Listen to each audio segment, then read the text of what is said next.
How awkward is this left-handed? Ah, I hate doing stuff left-handed.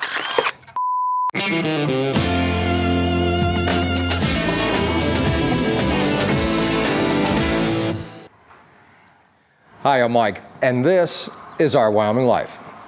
About 10 years ago, my wife and I came to the ranch from our corporate jobs in corporate America and started a whole new life where we had a chance to do things that we have never done before, whether it was chasing a cow around or helping a calf be born, dealing with ducks, chickens, peacocks, pigs, whatever it may be, growing a garden, and of course, kids ourselves. We had a chance to do stuff we had never, ever even thought about doing in our lifetimes. Electric fence is one of those things. Yesterday, we had a chance to take our first foray into electric fence here on the ranch. And as I said in the video, it's a two-part video. We have more to do today as we finish up the project, but we got the basics down. We know how to put in the wire. We know how to put up the insulators that are standing off the wire from the posts and also from some of the panels that are going to be there as well. And just the little things that we never knew about electric fence that it gave me a chance to take a look at and learn about and hopefully bring you along for the ride. As we said, a lot of stuff here on the ranch is brand new. We have no idea how things are going to play out. And the interesting part of all of this is, of course, you throw YouTube in the mix. And now there's a whole new dynamic to ranching in Northeast Wyoming. Ranching on the internet or ranching online has put us in a position that, again, I really didn't think we'd ever be in. A position to be seen by the entire world, to be critiqued by the entire world, to be praised by the entire world. Where there's good, there's bad. And today we're going to take a look at how that affects the ranch, but we're also going to finish up our electric fence project and talk a little bit about the response to the first video in this little electric fence series.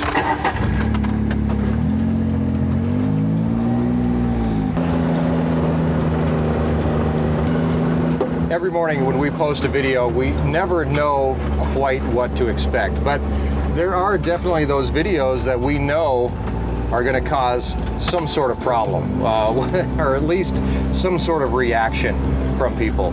And a lot of times those videos are the ones that are really trying to help people. Ones that we take something that we've never done before and show how we figure out how it works and how we're going to deal with it on our ranch. Hopefully also extending that olive leaf onto other people to let them try it for themselves. Because one of the things that I've always said from the very beginning of Our Wyoming Life is that we're not a how-to channel. I cannot take what I do, every single thing that I do here in Northeast Wyoming, and basically dumb it down enough to where it would be applicable all over the entire world. There's no way. Now there are some things. If you're looking at like plumbing, electrical, that kind of stuff, some of that does work out. Boy, it's bright out here.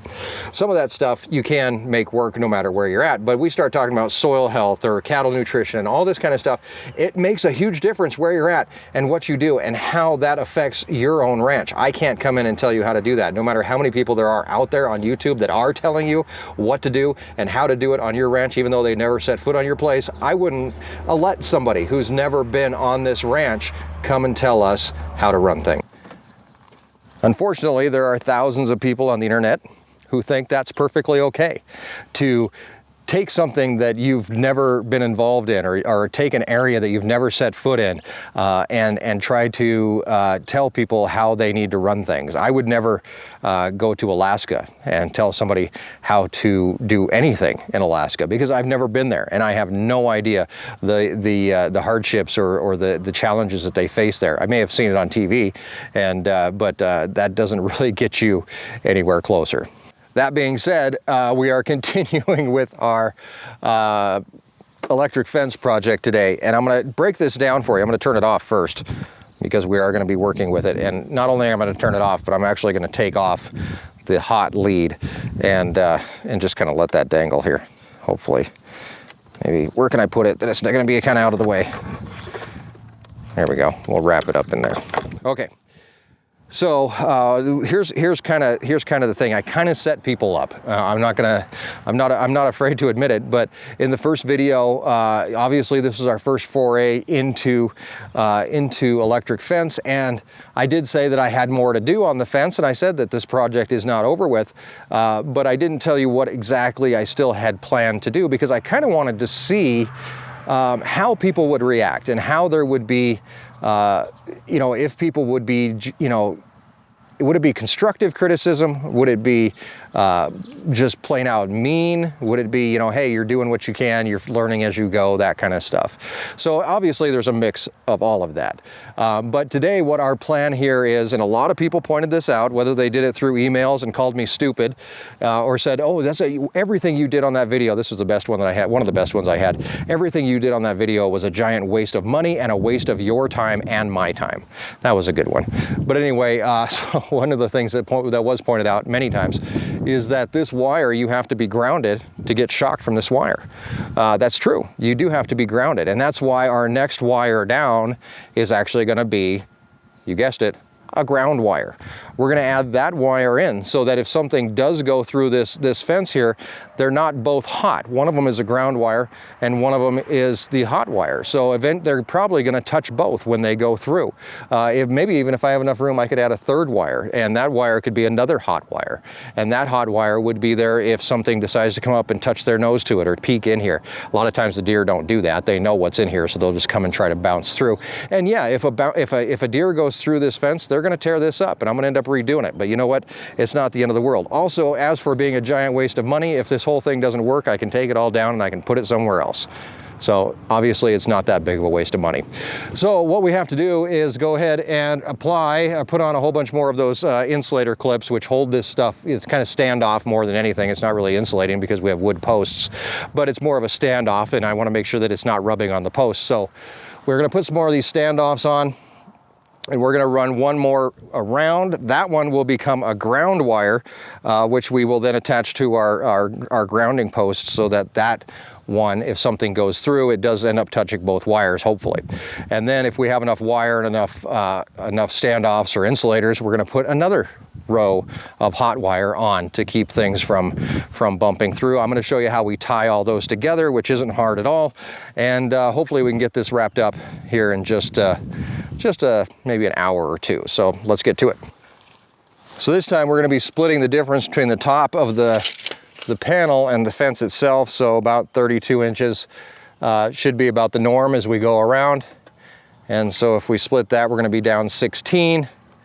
I have this box to deal with, which I might have to move here to get this whole thing to work, but that's okay. We're going to drop this down to the halfway point and add in our next ground line.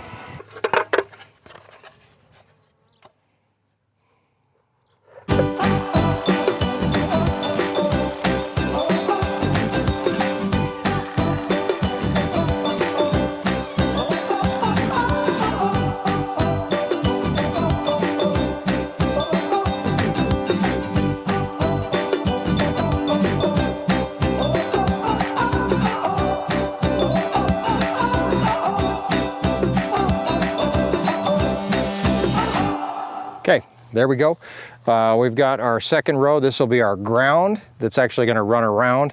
That'll give us that ground wire in case we need it for a deer that's going to jump through. Because obviously when they're jumping through the air, they're not touching the ground. So the ground wire should get them. They can't fit through there, would be my hope, unless they can jump all the way over the top and clear that, which is always a possibility because deer can jump up to 8 feet usually. So we're going to catch lazy deer. That's kind of the plan. Not that there are much lazy deer, but you never know.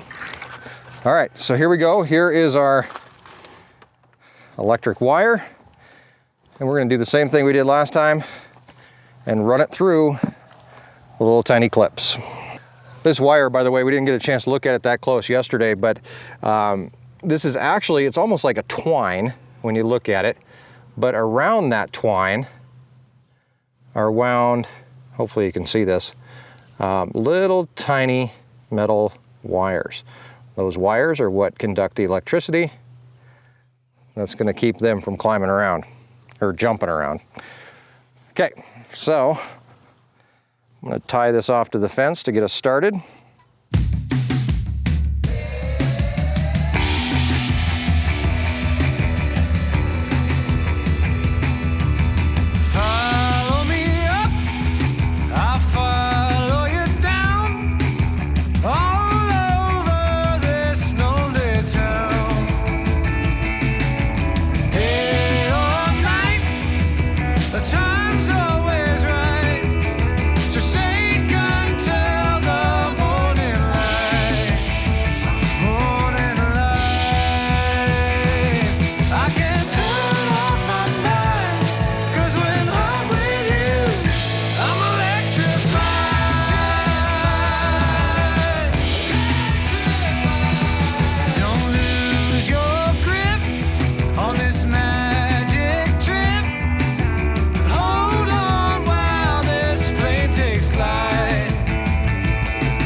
All right, obviously, since the gate is right here, see, gate, we can't have wire going across that. I mean, we could, but I don't really want to.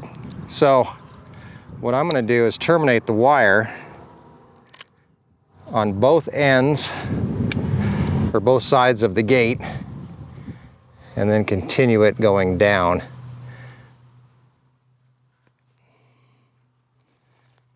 And that shouldn't affect the ground wire at all. Here's another thing Erin's gonna have to kind of get used to with having electric fence over here, is that she can't lean all of her tools up against the fence because they're gonna touch the electric. If I do, I'm gonna do another strand of electric down here, so everything's gonna be touching all the time. So she's not gonna like that. That's gonna be a complaint, I guarantee it.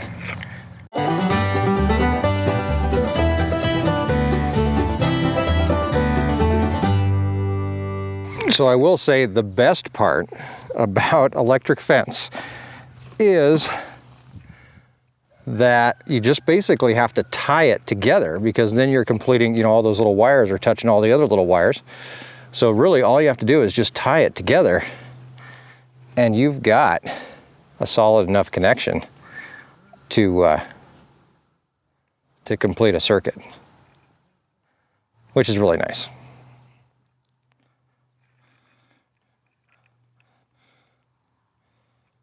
Just like so. Okay, so now we have our ground. See here, we can't do this. This ain't gonna work. Erin's gonna hate it. Okay, so now we have our ground. This is actually an idea that was taken into effect by prisons when they have their electric fences and they have electric way up high. They can alternate electric ground, electric ground, electric ground. You never know which one's electric, which one's ground. You touch two wires at the same time. And zap, no more bad guy. with that done, before we hook up everything and we start taking a look at how we're going to hook up our ground and our hot wires and all that kind of good stuff, I am going to put on our bottom hot wire. Just give me a minute.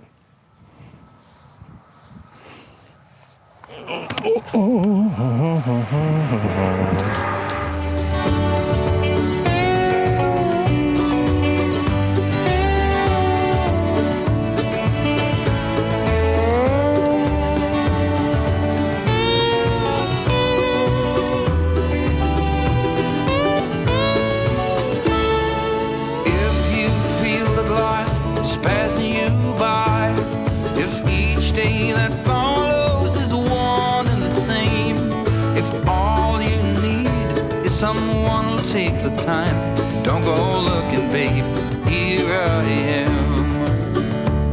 Now if you want a real good friend, or if you need some sweet loving, or if you're looking for someone who won't pretend, don't go looking, babe. Here I am. Why just crawl when you could be flying? Life's just a flash, forever dying. The shortest space between hell and goodbye. There ain't no use to sit around crying for all I know. So if you look at life like from a side, when chances they all keep sliding away, there's just one thing to remember, though it's hard, no matter where you go, babe, there you are. Why just crawl when you could be flying? Life is just a flash, forever dying. The shortest space between hell and goodbye. There ain't no use to sit around crying when we are all you've been trying to find. No need looking, babe, here I am. No more looking, 'cause here I am.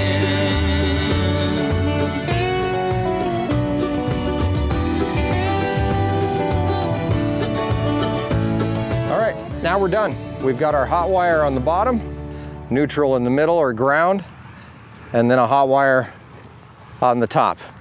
So the plan here is to connect this one and this one. So the bottom one and the top one need to be connected to each other to be able to pass that current back and forth. And then the middle one needs to be connected to our ground. So let's knock that out really quick. In order to do this, we're actually going to snake a wire from the back side here up and through that way. So we're going to use another one of these clips to hold the wire steady as we make the connection. Super simple. All we have to do is just tie a wire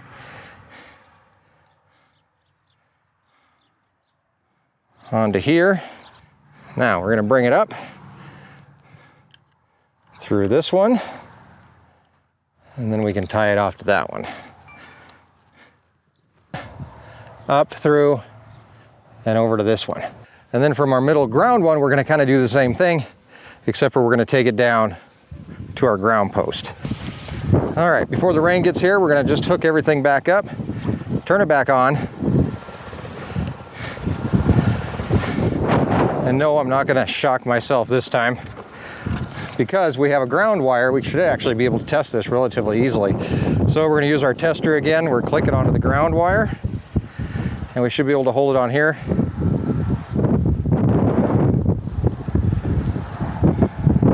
There we go. We've got charge there, and we should have charge up on the top as well, if you can see it blinking.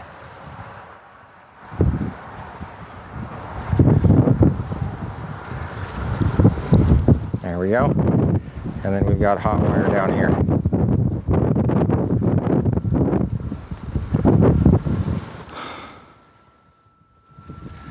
Wonderful. Everything appears to be working. We are gonna go back to the shop before we get rained on. This will be kind of a test, I guess, for this entire thing because the wind is gonna move this probably. So we'll see how well it does in the wind. Let's head over to the shop, we'll wrap things up.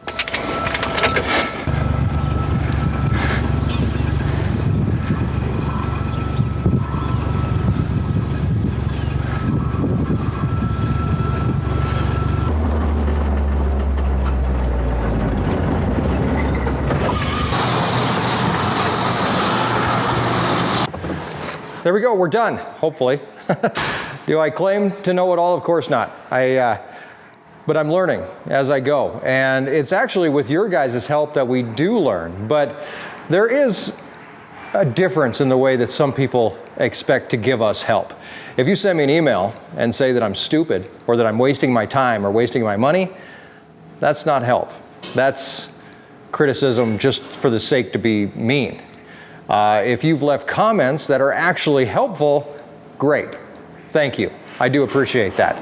We're all part of a community here. We're all neighbors. And I can guarantee you that one thing that I learned very quickly after moving here, after I asked Gilbert how many acres he had or how many cows he had, and I got that look that said, hey, you're not supposed to ask that question. The next lesson that I learned after that was that you don't criticize your neighbors. You help your neighbors. Criticizing really doesn't help. They say there's constructive criticism, which, yeah, I get it, but it all depends on the delivery. Calling somebody stupid or ignorant or just plain dumb doesn't help you at all. We have tons of neighbors around here, and I guarantee you that I would never ever go to a neighbor's house, look at what they're doing and saying, you're stupid. Why are you doing it this way? You're doing it wrong. And if you're one of those people that is able to tell your neighbors that they're stupid, I guarantee you, your neighbors, while they may tolerate you, they don't appreciate it. Thanks for coming along, guys. We do appreciate you, of course, and thank you for continuing with us and continuing to explore the ranch life and escape the ordinary.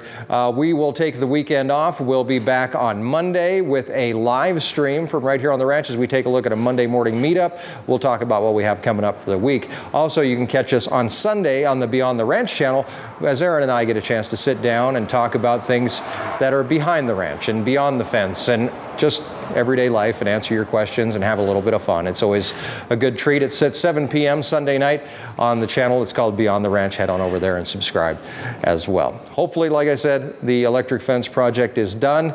Hopefully it lives up to everybody's standards. And if it doesn't, you know what? I'll go fix it, because that's how you learn. Thanks, guys. Have a great weekend. We'll see you next time right here on Our Wyoming Life.